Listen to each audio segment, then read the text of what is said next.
What's up, everybody? It's Doman here. Make sure you like and subscribe button for more content like this, and follow me for some more. This episode is basically going to be talking about the time I got poisoned. Yes, I almost died. I spent like 2 months in the hospital, and then time on the infamous I block on the main unit at Lake Butler, and then talking about how booty bandits, and I was thinking about it because there's a wing in I block. I don't know, y'all, people that's got out recently got a whole wing in I block that's just for like training, those type of people over there, right? And the booty bandits and my encounters with booty bandits, and so basically what happened was how the whole story starts. I mean, booty bandits been there forever, bro. That's not something that's gonna change. It's never gonna change. You guys are putting people with, you put in people with life sentences. And I'm not saying that's right because obviously, I wouldn't do it, and most of the people I rock will never do it. But you put other people that's not affiliated, whatever, you put them with life sentences. After 20 years, they start looking at people differently. If they probably would have put conjugal visits in there, none of that would have happened, right? But the booty bandit thing's been an issue. The RAPE has been a big issue too. I spoke on a couple stories of that happening. Of me hearing it, seeing dudes in the shower, and in multiple states, not just in one particular. But yeah, man. So I went to an institution, Columbia, and Columbia Annex, and I get there. I just get transferred from Century CI, which is the last camp in the state. I get transferred. First, I was supposed to go to Franklin, but because Breezy was there at Franklin at that time, and for you guys that don't know, me and Breezy did a lot of time together, but me and Breezy was at Cross City together, and, I did something, put in some work, got this dude from around there messing with one of our other people, off camera, whatever, and they get me, send me to confinement, fighting that case for like, 5-6 months, beat that case.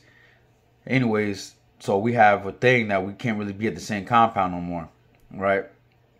And I'm assuming that. I mean, I ain't had no keep separate, but I guess when you do that type of behaviors, you can't really be at the same compound no more because think y'all gonna do it again and together.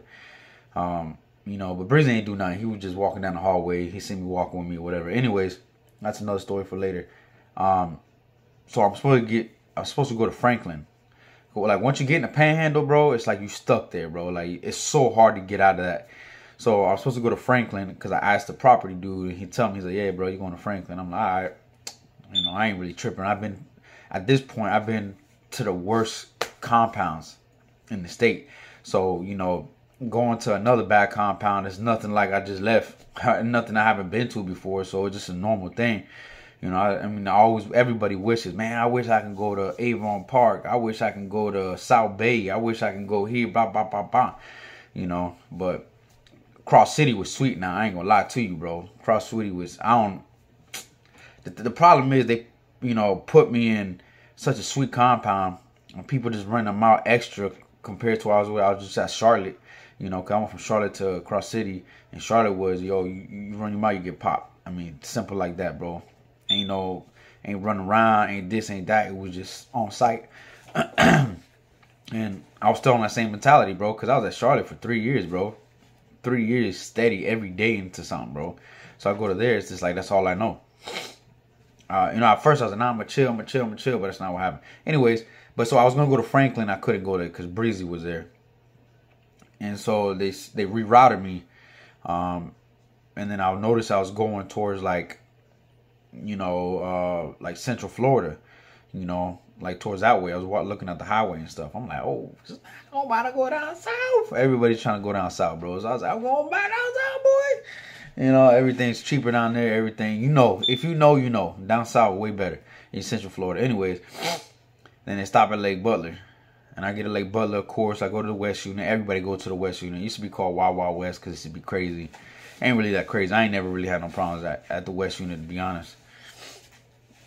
And then one thing people don't know, bro, it's just like, they're like, oh, you affiliated, you're this, you're always protected, no matter where you go. Listen, when you go through those reception centers, they don't care who you are, bro.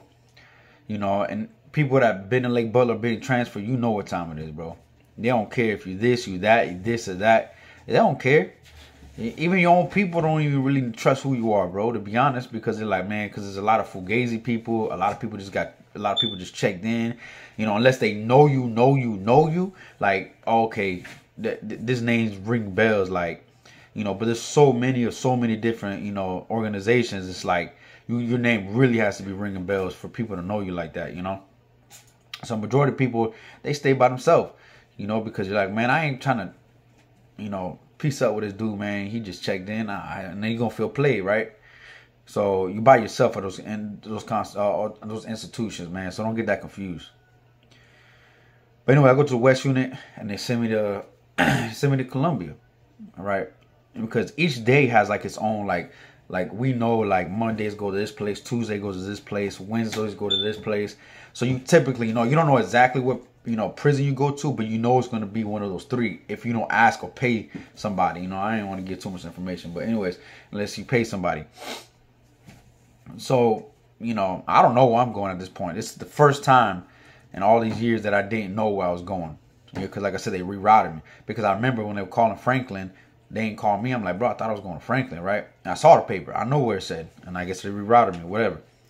So I was like, damn, bro, where am I going, bro? You know, I'm thinking, oh, man, maybe I go down south. Because Lake Butler is still considered like kind of the north, you know what I'm saying? I was like, man, maybe I'm going down south. The south bus comes and leaves, you know, because I think it was like Tuesdays and Thursdays or Mondays and Thursdays, whatever it was. And I was like, bro, I ain't going down south, bro. You know what I'm saying? Like, I don't know what's going on. So finally, they picked me up, and they're calling for Columbia Annex. They call my name. I get up, I'm like, damn, bro. But a couple people I know was there, you know, like Darkside. Darkside was there, and that's my dog. I was just with him my Century, you know. And then I seen some of my primos, bro. You know, Chop. I don't know if Chop got out yet, man. But that's my dog, though. You know, Chop was there, too. He was with me at Century. I was my bunkie in confinement at Century. You know, Chop, you know, he a blood, whatever, man. But that dude solid as fuck, bro. So, I ain't know Chop was there at the time, you know. But I get there. You know, I brought some things with me. I guess they got some intel that I had something. Couldn't find it. I slid through with it. You know what I'm saying? I get there and I'm walking. I got my bag. They tell me to go to laundry. So I'm going to laundry to get it. You know, that's what you got to do when you get to a new institution. So I'm going to laundry walking, you know, and I see like five bloods like right there to the side. And I ain't had glasses at the time, so my eyesight was bad. So now I'm tensing up, man, because I see him looking at me. You know what I'm saying? So I'm like, damn, again, you don't know what, like, all the things that you did. Like, bro, you know, people that's on here watching me, you know, if you put in work, you know what I'm talking about, bro. You know what I'm saying? Like, you got to watch your surroundings all the time, man, because you might have went to war with the organization. You might did this, that, blah, blah, blah. It's got to be on point. So I'm walking. I see like 4 or 5 of them. And so I start tensing up. So I go to drop my bag, you know, because I'm like, all right, you know, I'm finna rock out, whatever. And then Chop was like, oh, primo, homie, what's up? You know what I'm saying? I was like, oh, snap. You know, so I said what's up to him, you know, because, again, Chop was in the back, so the other one's right there. But anyways, we were straight, and he was my same wing. You know what I'm saying? At Columbia, bro. That dude solid, bro, seriously. And so we go, we chilling or whatever. So I go to the chow hall. I'm on that compound 3 weeks, bro. That's it. 3 weeks. You know, and I told a story about how some dudes, you know, I don't know about, like I said, too much of the West Coast, but I know on the East Coast, you know, if you're a solid Hispanic, we're going to stick up for you. If you fight for yours, you'll be straight. You might lose a fight, but we finna rock with you. You know what I'm saying? But if you're a square or something, man, the wolves going to eat you. We ain't finna, why we going to go to war for you if you're not going to stand up for your own self? Nah, bro. It's tripping. So, there was some old viejitos, some old Spanish dudes, you know, getting put down by some dudes over in a different dorm. I ain't like that at all, bro. So, you know, I told my people, I'm like, bro, we about to slide over to see what's up. So it was just us, you know, we had some 13s, MS, Oreño, Brown Pride. We had a whole bunch of them dudes come slide with us. We base checked the dorm. And by the way, I don't like base checking the dorm, bro. You know, I like just going to the individual, but they wouldn't tell us who it was exactly. You know, but I was all right, I just got here. I want to send a message to these people, man. You know, and if they don't like it, it is what it is, man. We can rock out, bro, straight up. And we go over there, and one of my dogs named Taco, he went over there, you know, Base checked the whole dorm, bro. He had some people that were looking like mad, whatever. So, you know, I pull up. So, what's up, bro? You got some pressure or something? What's up, bro? No, nah, bro, nah. I said, you shaking your head like you got some, you got a problem with something we saying or something? You don't like it, bro. We can slide to the bathroom. We do it right here. You tripping, you know? And he said, nah, bro. You straight mad, bro. Because, you know, again, we don't know who it is. Because if we did, we would have slid on them. But we ain't really count on how many of us slid to a dorm. And the officers not stupid, right? So they know when it's too much. There's too many people in there. And then listening to one of the other dudes we were talking to, he was like, yeah, man, it's perfect time to slide out right now. I said, bro, you sure? All of us right now? You know? I mean, come on. It don't take a rocket scientist. You see all Hispanics and like not even one black, no one white, nothing, bro. Except for me. You know, I look white, but I'm Hispanic. But, you know, except for me. Come on, bro. And I try to use that card too. So they call a gang sergeant and say, hey, man, we got all these Hispanics, man. You know, right here in the Sally Port, this came over here. They don't live here. Because the dude thought he was cool with the officer. So I thought the officer, because I've been in compounds like that. I thought he was going to pop the door and let it slide back to the dorm. But nah, bro, that's not how it was.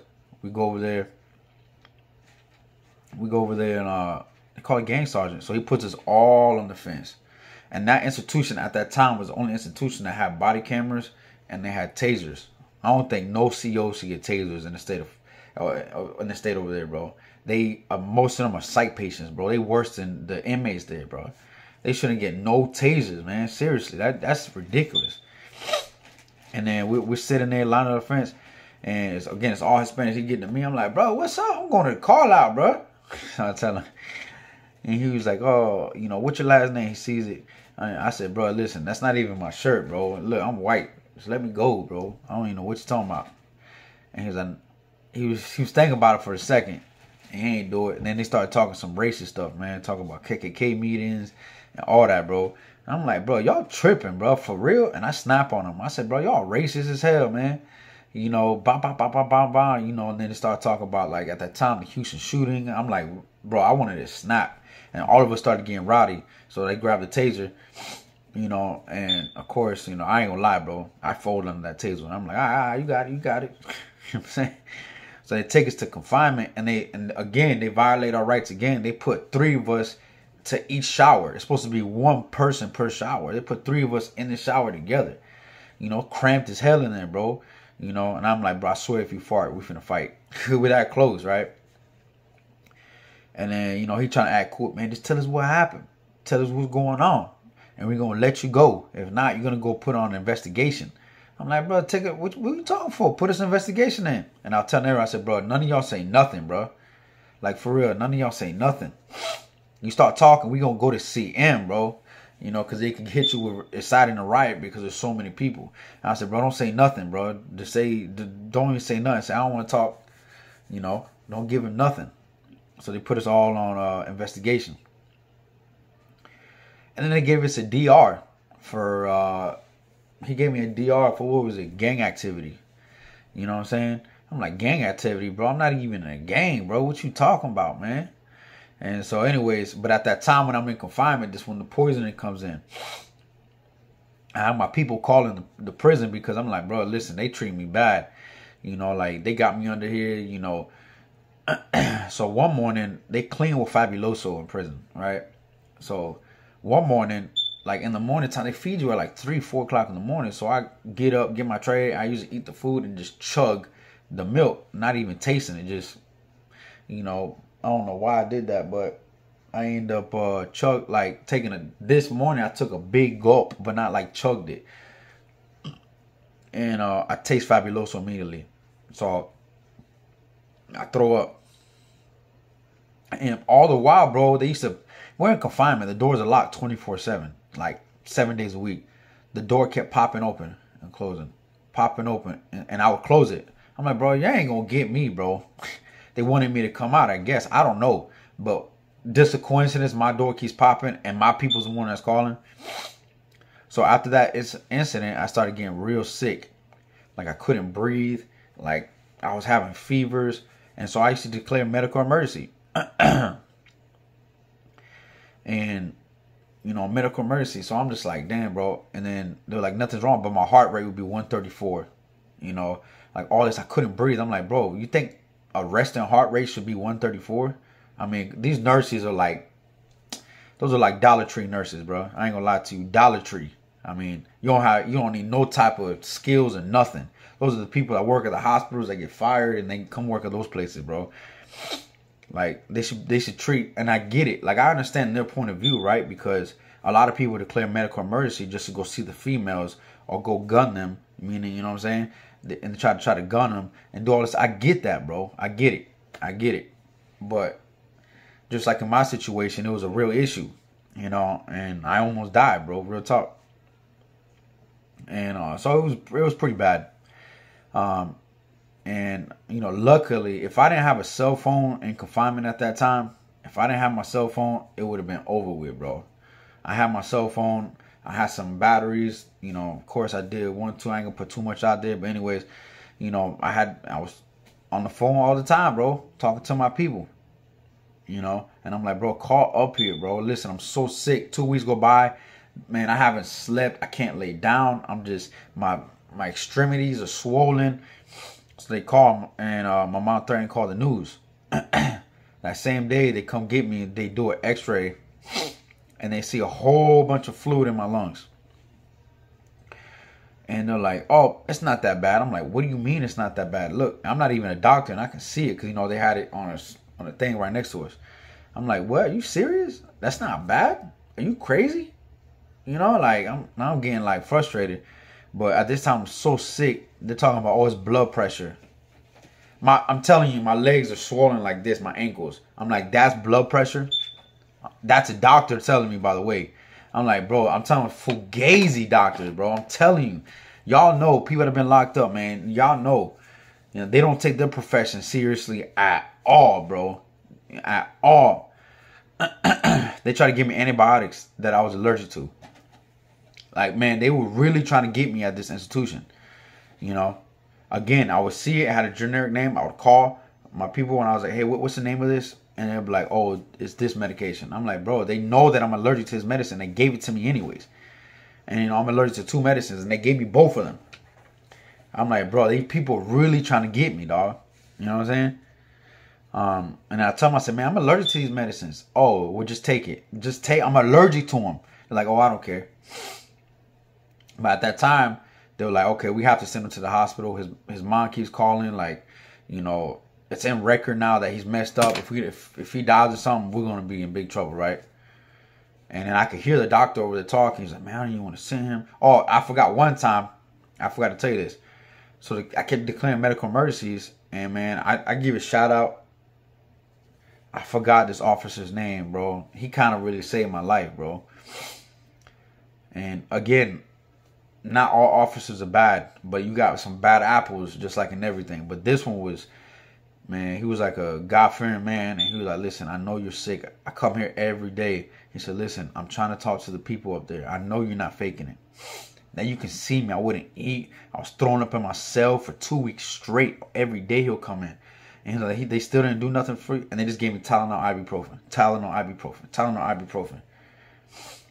And he's like, I'm trying. I'm really trying. Like, if they do this to you, like, I'm telling you, man, good people. There was a Hispanic captain, you know, I declared medical emergency. He's like, man, if you keep doing this, we're going to kill you. You're not going to get out. Cause at that time, I had like 7 months left. He's like, you keep doing this, you're going to die. I'm like, bro, what? I said, well, go ahead and kill me right now because, you know what I'm saying? Like, I'm going to keep doing this, bro. I'm sick. Don't you understand? You know, you think I'm trying to do this? You think I'm trying to declare medical emergencies because I want to? Come on, man. How does that make sense to you? Why do I want to bother you guys? You know, I did my whole time without bothering you guys, bro. And I was going to continue to do it. You think I want to go against the grain right now? You tripping. So they came and grabbed me, held me down, and shot me in my butt cheek with something to put me to sleep. I slept for like 3 days. Woke up still in pain. But anyways, and then fast forward back to that. Like, we have to, and I hear the doctor say, yeah, we're trying, but I ain't want to do this, but we have to do it. I'm like, so they send me to the hospital. I ain't gonna lie to you. Once I get to the hospital, I tell them, I said, listen, they're trying to kill me. I've been like this for 3 weeks. I cannot breathe, and they have 5 officers because I was considered high risk. They had 5 officers with me. It's supposed to be 2. It was 5 of them with me. And they were like, shit. I said, bro, I said, listen, I ain't in prison no more, bro. You know, that's it. I'm speaking for my life right now. You tripping. I don't care. I don't care. And then I snap. And like I said, I usually don't talk to the officer because it's in the world. I was like, man, F you. You know.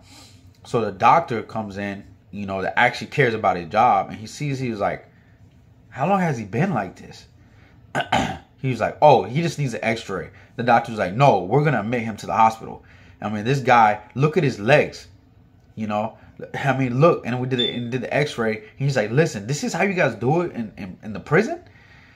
And then he asked me, he said, how long? I said, man, I've been like this for 3 weeks. I had a fever. I mean, I had bad infections. I had a fever. I mean, I was AFibing with my heart. Like, it was bad.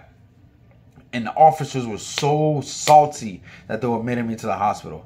They're like, you sure you want to do that? The doctor's like, yeah, I have to. What are you talking about? He needs medical attention right now. You know, he should have came 2 weeks ago. You know, and I was like just praying to God, like, thank you, God. Thank you so much for saving my life. Thank you, thank you, thank you, thank you. And then I just did a long recovery. You know, I had a whole bunch of procedures done, and it was just, it was bad.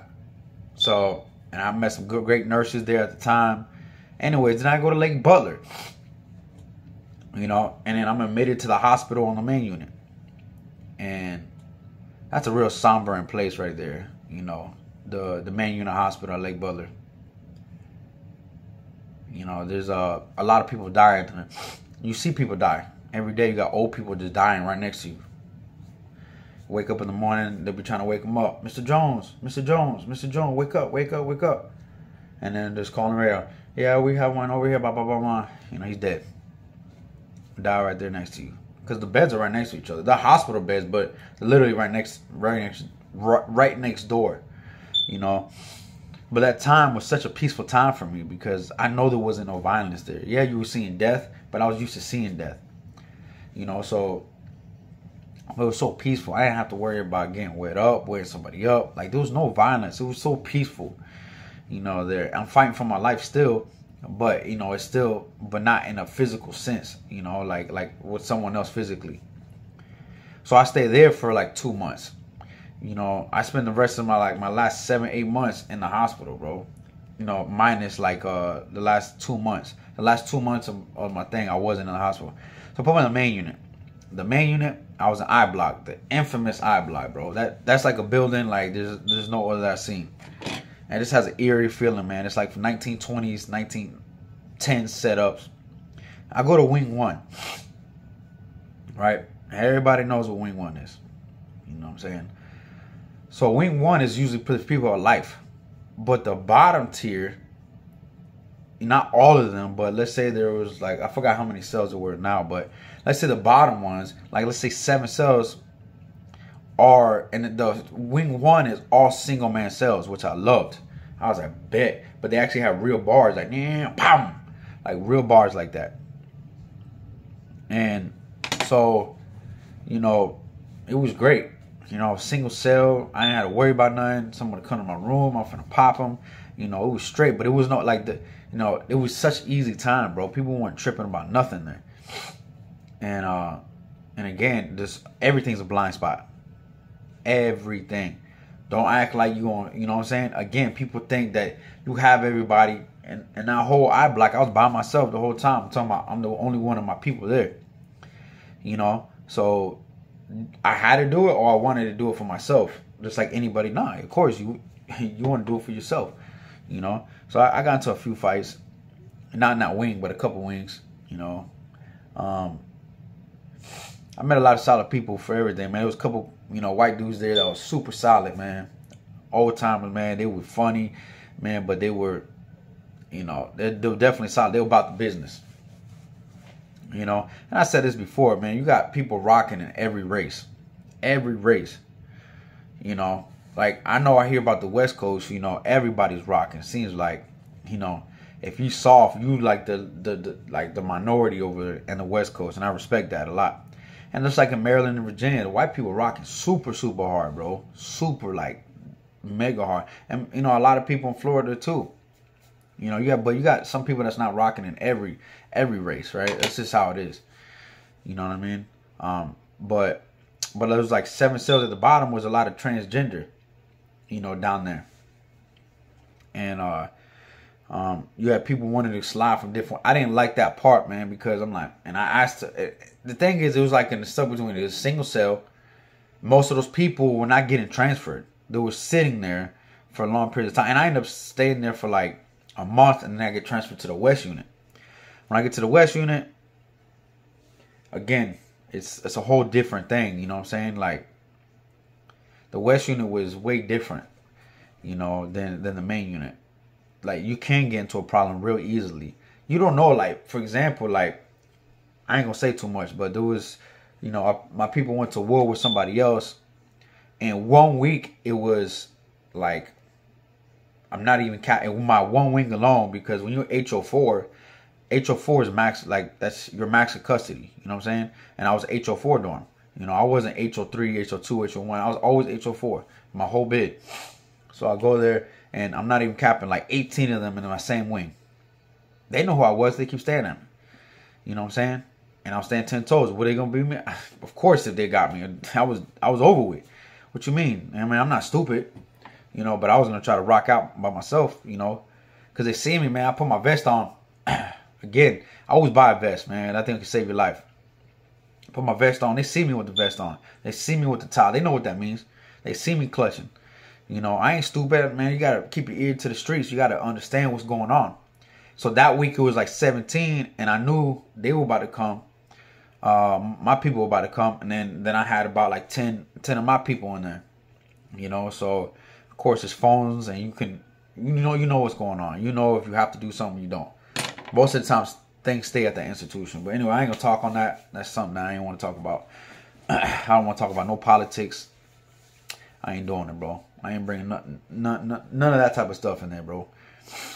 But anyways, yeah, that's basically how it was, man. It was definitely a big. I thought it was gonna be easy last couple of months, but it wasn't.